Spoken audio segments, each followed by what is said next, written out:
أما بعد فأعوذ بالله من الشيطان الرجيم بسم الله الرحمن الرحيم فاذكروني أذكركم واشكروا لي ولا تكفرون صدق الله مولانا العظيم صدق رسوله النبي الأمي الكريم ونحن على ذلك من الشاهدين والشاكرين الحمد للہ رب العالمین۔ گنج بخش فیض عالم مظہر نور خدا ناقصاں را پیر کامل کاملاں را رہنما سید حجویر مخدوم مرکد او پیر سنجر را حرم خاک پنجاب از دم او زندہ گشت صبح ما از مہر او تابندہ گشت۔ معزز حاضرین و ناظرین و سامعین،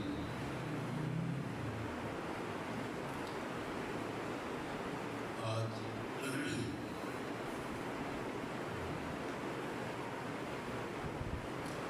25 صفر المظفر 1446 حضور داتا غریب نواز سید علی بن عثمان الحویری کا عرس مبارک 18-19-20 سفر کو گزرا۔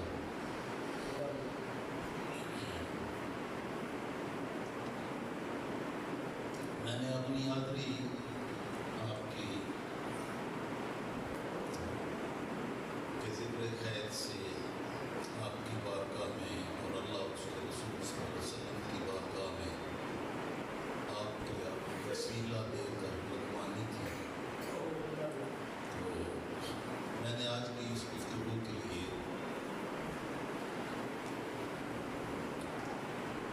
آپ کی سیرت و کردار اور تعلیمات تصوف پر بس تھوڑی سی گفتگو کرنی ہے۔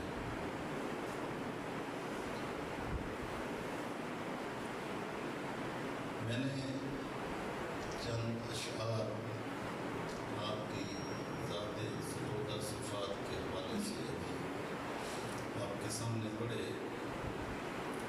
اس سے پہلے میں نے شروع میں کلام مجید فرقان حمید کی ایک آیہ مبارکہ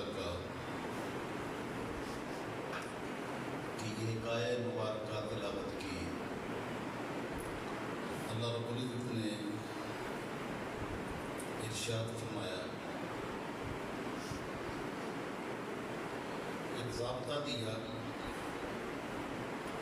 فاذکرونی اذکرکم، تم میرا ذکر کرو میں تمہارا ذکر کروں۔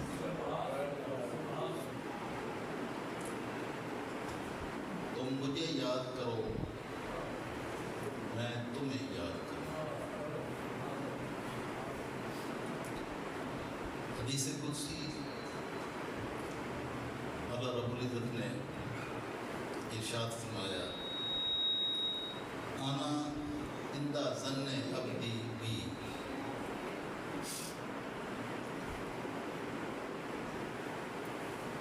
میں اپنے بندے کے گمان کے مطابق اس سے سلوک کرتا ہوں۔ اذا ذکرنی فانا معہ اذا ذکرنی، جب وہ مجھے یاد کرتا ہے تو وہ اکیلا نہیں ہوتا، میں اس کے پاس ہوتا ہوں۔ فَإِنْ ذَكَرَنِي فِي نَفْسِهِ، اگر وہ مجھے تنہائی میں یاد کرے، ذکرتہ فی نفسہ، تو میں بھی اسے ایسے ہی یاد کرتا ہوں، دل میں وہ یاد کرے میں بھی دل میں ہی یاد کرتا ہوں۔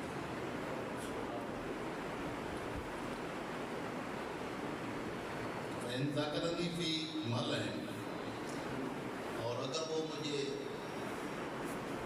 لوگوں میں یاد کرے، مجمع میں یاد کرے، ذکرت فی ملئ خیر منہ، تو میں بھی ان کو مجمع میں یاد کرتا ہوں اس بندے کو، اور اس مجمع میں جو ان لوگوں سے جس میں اس نے مجھے یاد کیا تھا ان سے بہتر مجمع کے لوگوں میں یاد، من تقرب الی شبرا، اور اگر میرا بندہ ایک بالش میری طرف بڑھے، تقربت الیہ ذراعا، تو میں 2 فٹ اس کی طرف بڑھتا ہوں۔ من تقرب الی ذراعا، اور اگر وہ ایک ہاتھ یعنی 2 فٹ میری طرف بڑھے، تقربت الیہ باعا، تو میں ایک کروں اس کی طرف بڑھتا ہوں، 6 فٹ۔ میں نہ دانی یمشی، اور اگر وہ میری طرف چل کے آتا ہے، اتیتہ ہرولۃ، تو میری رحمت دوڑ کر اس کا استقبال۔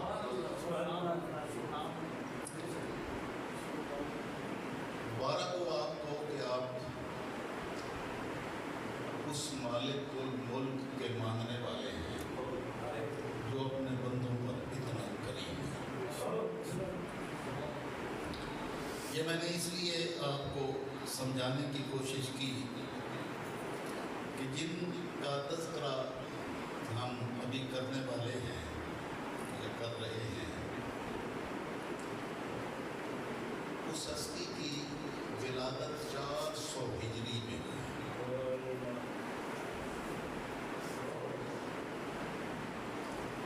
400 ہجری، اور 465 ہجری میں وصال ہوا،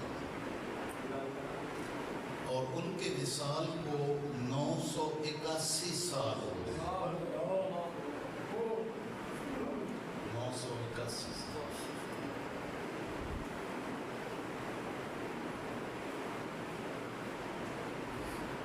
لیکن یہ 981 سال گزرنے کے باوجود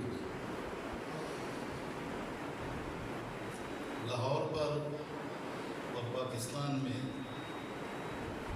اس ہستی کا اس طرح سے نام لیا جاتا ہے کہ مسلمانوں کا بچہ بچہ اپنے دادا پردادا کا نام جانتا ہو یا نہ جانتا ہو، دادا غریب نواز کا نام ضرور جانتا ہے۔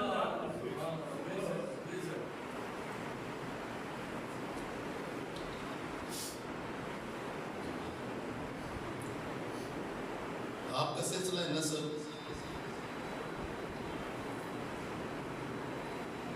حضرت علی جویری، آپ نے اپنا نام جو بیان فرمایا، جو خود کشف المعجوب میں اپنا نام لکھا، یہ میرے ہاتھ میں انہی کی کتاب ہے کشف المعجوب، جو پردوں کو ہٹا کر حقیقت کو ظاہر کرنے والی کتاب ہے۔ آپ نے اپنا اسم گرامی علی بن عثمان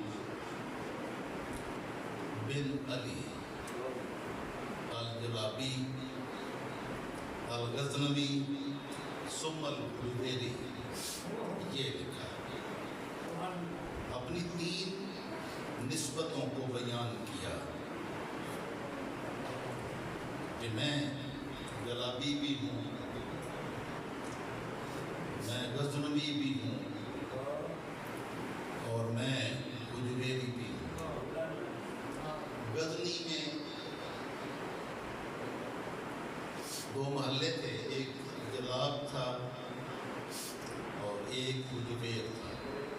آپ کی زندگی انہی دو محلوں میں، ایک میں آپ کے دلحال تھے، ایک میں ننحال تھے، تو انہی میں آپ کی کا بچپن گزرا، تو آپ نے اپنے آپ کو اسی محلے کے حساب سے اپنے آپ کو منسوب رکھا۔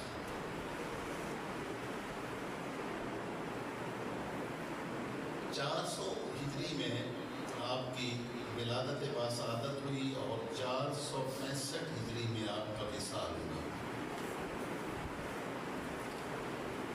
اور حضور غوث الاعظم شیخ عبد القادر جیلانی رضی اللہ تعالی عنہ کی ولادت 470 ہجری میں ہوئی، یعنی آپ کے وصال مبارک کے 5 سال بعد آپ کی ولادت ہوئی۔ یہ وہ دور ہے کہ آپ سلطان محمود غزنوی کے بیٹے کی جہاں پر سلطنت تھی، اور اس دور میں آپ جہاں پر لاہور میں تشریف لائے۔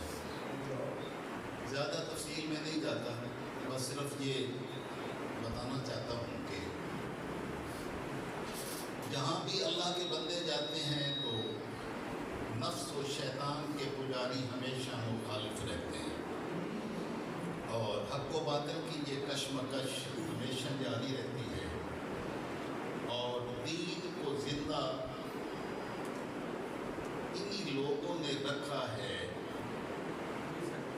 جن کے دل کو اللہ نے اپنے نور کی معرفت سے آشنائی عطا فرمائی۔ ہمیشہ پوری ہسٹری میں، تاریخ میں اگر آپ چلے جائیں تو ہر دور میں یہی وہ ہستیاں تھیں جنہوں نے زوال و انحطاط کے دور میں اسلام کو زندہ کرنے کے لیے، احیاء دین کے لیے اپنی بھرپور کوششیں اور کاوشیں کی، اور انہی کے صدقے میں دین کو پھر دوبارہ زندگی عطا فرمائی گئی۔ کبھی داتا علی حجویری کی شکل میں مالک نے دین کو زندہ رکھا، اور کبھی محی الدین کی عبد القادر الجیلانی رضی اللہ تعالیٰ عنہ جیسی ہستیوں کے ذریعے سے دین کو زندہ رکھا۔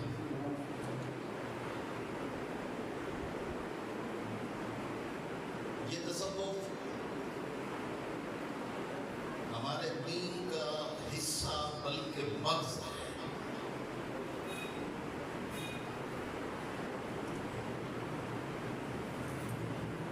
حدیث جبریل کے اندر 3 چیزوں کو بیان کیا، تفصیل میں نہیں جاتے۔ جبریل امین آقا علیہ السلام کی بارگاہ انور میں حاضر ہوئے اور اسلام، ایمان اور احسان کے بارے میں سوال کیا۔ تو اسلام کے بارے میں پوچھا تو آپ نے شہادت توحید و رسالت، یعنی کلمہ طیبہ، نماز، روزہ، حج، زکوٰۃ کا بیان فرمایا، اور جب ایمان کا پوچھا تو آپ نے ان تشہد اللہ الہ الا اللہ وان محمد رسول اللہ،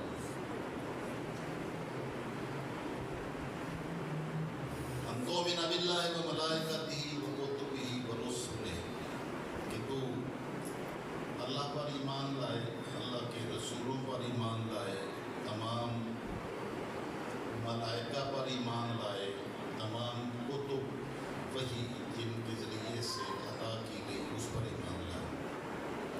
اور جب احسان کا پوچھا، تیسرا سوال کہ احسان کیا ہے، تو آپ نے ارشاد فرمایا ان تعبد اللہ کانک تراہ فإن لم تکن تراہ فإنہ یراک،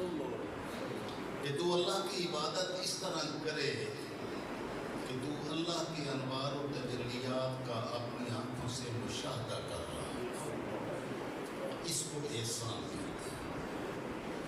اور اگر یہ کیفیت نصیب نہ ہو، یعنی فَإِن لَمْ تَكُنْ تَرَاهُ، اگر تمہیں وہ جلوے آنکھوں سے نظر نہ آ رہے ہوں، فَإِنَّهُ يَرَاكَ، تو کم از کم تیری اتنی کیفیت ہو کہ تمہیں یہ محسوس ہو رہا ہو کہ وہ مجھے دیکھ رہا ہے۔ تو اسی احسان کا نام تصوف ہے۔ اصطلاحات مختلف ادوار میں بدلتی رہتی ہیں، روح چینج نہیں ہوتی۔ تو تمام صوفیاء کے نزدیک جو تصوف کی تعریف ہے وہ انہی کیفیات کو پیدا کرنے کا نام ہے۔ ہر ایک نے جو تصوف کی تعریف کی اس میں روح یہی تھی۔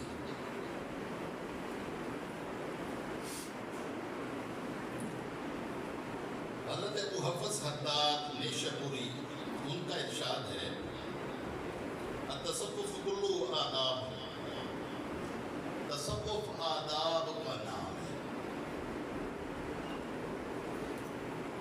آداب لکل وقت، ہر وقت کے آداب ہوتے ہیں، وَلِكُلِّ مَقَامٍ ادب، اور ہر جگہ کا ادب ہوتا ہے، وَلِكُلِّ حَالٍ ادب، ہر حال کا ایک ادب ہوتا ہے۔ فَمَنْ لَزِمَ آداب الأوقات، جس نے ان اوقات کے آداب کو لازم پکڑ لیا، بلغ مبلغ الرجال، تو وہ مردوں کے مقام کو پہنچ گیا، جس کے بارے میں اللہ نے فرمایا الرجال، مرد ہیں وہ لوگ جن کو رب ذوالجلال نے اپنی بارگاہ کے ساتھ ایسا تعلق نصیب کیا کہ ساری دنیا اگر ایک طرف ہو جائے تو وہ اپنے مالک کے ساتھ اپنا تعلق جوڑے ہوئے کبھی ان کے سامنے سجدہ ریز نہیں ہوتے، بلکہ اپنے رب ذوالجلال کے حکم کی تعمیل میں اپنی ساری زندگی صرف کرتے ہیں۔ ابوالحسن نوری نے ارشاد فرمایا لیس تصوف رسوما ولا علوما، تصوف رسموں اور علوم کا نام نہیں ہے، ولکنہ اخلاق، بلکہ تصوف اخلاق کا نام ہے۔ مالک الملک نے متقین کی تعریف فرمائی، ہدی للمتقین، یہ قرآن متقی لوگوں کے لیے ہدایت ہے، الذین یؤمنون بالغیب، جو بن دیکھے مانتے ہیں۔ تو بن دیکھے ماننے والے اصل متقی لوگ ہوتے ہیں جن کے لیے قرآن ہدایت کا سامان پیدا کرتا ہے۔ صوفیاء ہمیشہ اپنی نظروں کو مالک الملک کی ذات پر اور اس کی رضا پر جمائے ہوئے ہیں۔ حضرت رابعہ بصریہ کا ارشاد ہے، انہوں نے اللہ رب العزت کی بارگاہ میں کی، اور یہ صوفیاء سارے اسی لائن کے لوگ ہیں کہ وہ اسباب و ذرائع پر نظر نہیں رکھتے، مسبب الاسباب پر نظر رکھتے ہیں۔ اور مسبب الاسباب کی بات آپ کیا بتائیں کہ 981 سال آپ کے وصال مبارک کو ہو گئے، خدا تقریب کی بات کی۔ کسی کے گھر میں 2-4 مہمان آ جائیں تو اس کو وقت پڑا ہوا ہوتا ہے، اور 1000 سال ہونے کو ہے۔ یہ وہ ہستی ہے جس کی بارگاہ میں آنے والا کبھی خالی نہیں ہے، رات ہو دن ہو۔ اصل بات حسن طلب کی ہوتی ہے کہ کوئی طلب لے کے کیا آیا ہے۔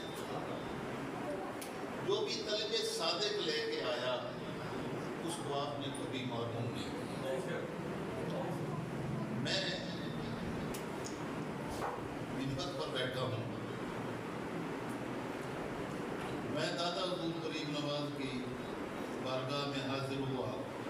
مسجد اور آپ کے روضہ اقدس کے درمیان میں مغرب سے تھوڑا پہلے کا وقت تھا، تو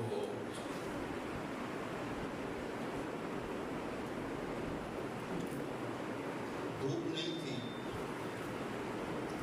شاید مغرب سے عشاء کے درمیان کا وقت تھا، ہاں مغرب سے عشاء کے درمیان۔ میں آپ کے روضہ کو ٹک ٹکی باندھ کے دیکھ رہا تھا، تو مجھے تاجدار کائنات صلی اللہ علیہ وسلم کے روضہ اقدس کی ہریالی یاد،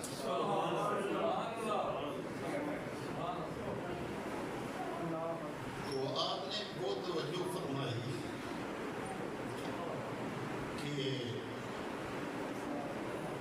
جب آقا علیہ السلام کی بارگاہ انور میں حاضری ہوتی تو روضہ انور والی سائڈ پہ بیٹھ کے مغرب و عشاء کے بعد ہم روضہ اقدس کے نظارے کرتے ہیں۔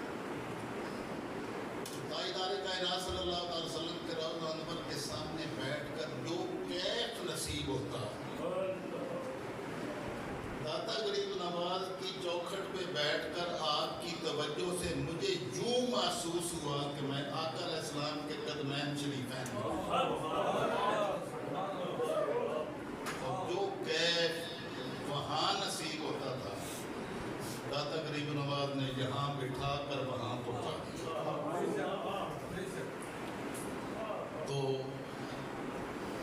بس وہ طلب صادق ہوتی ہے، کئی بھینس دودھ دے دے یہ طلب لے کے جاتے ہیں، کئی سر درد ٹھیک ہو جائے یہ طلب لے کے جاتے ہیں، اور کوئی یہ طلب لے کے جاتے ہیں کہ آقا کی بارگاہ میں پہنچا دیں تو وہ پہنچا دے۔ بس طلب کی بات ہے، جس کو جتنی حسن طلب نصیب ہوتی ہے اللہ کے ان مقرب بندوں کی بارگاہ سے وہی نصیب ہوتا ہے، وہی ملتا ہے، کیونکہ انہوں نے ساری زندگی اللہ کی یاد میں بسر کی ہوتی ہے۔ تو مالک الملک فرماتا ہے کہ فاذکرونی اذکرکم، تم مجھے یاد کرو میں تمہیں یاد کروں گا۔ تو میرے حضور ضیاء الامت، میرے شیخ، میرے استاد، میرا سب کچھ، رحمت اللہ تعالیٰ علیہ، انہوں نے ارشاد فرمایا کہ یہ جو یاد آتا ہوتی ہے نا، یہ فاذکرونی اذکرکم کا معنی مالک سمجھاتا ہے کہ تم مجھے یاد کرو میں تمہیں یاد کروں۔ تو جس نے ساری زندگی اللہ کو یاد کیا تو بندہ ہے نا، اس کی ایک زندگی کے ایام ہیں، اس کی سانسیں بالآخر یہاں سے ختم ہونی ہے، روح نے جسم کو چھوڑنا ہے، منفصل ہونا ہے، الگ ہونا ہے۔ تو بندے کی یاد اور ہوتی ہے جب یاد کرنا، بندہ اللہ کو یاد کرتا ہے تو اذکرکم، میں تمہیں یاد کروں گا، تو اللہ بندوں کو یاد کرتا ہے، بندے اللہ کو یاد کرتے ہیں، اللہ بندوں کو یاد کرتا ہے۔ تو بندے تو یہاں سے رخصت ہو جانے والے ہیں، ان کی زندگی محدود ہے، تو ان کی یاد بھی محدود ہوتی ہے۔ جب تک زبان چل سکتی ہے اس وقت تک چلتی رہتی ہے، یاد الہی میں وہ مگن رہتے ہیں، لیکن جب وصال ہو گیا تو یہ انقطاع ہو گیا۔ لیکن مالک الملک فرماتا ہے میں تمہیں یاد کروں گا، تو وہ تو حی و قیوم ہے، وہ تو ہمیشہ سے ہے، ہمیشہ رہے گا۔ تو جب وہ پھر بندوں کو یاد کرتا ہے نا، تو وہ یہاں سے 1000 سال پہلے بھی وصال فرما جائے تو تب بھی 1000 سال کیا، کروڑوں سال بعد بھی بندوں کی یاد جب وہ کرتا ہے تو وہ باقی رہتی ہے، کبھی ختم نہیں ہوتی۔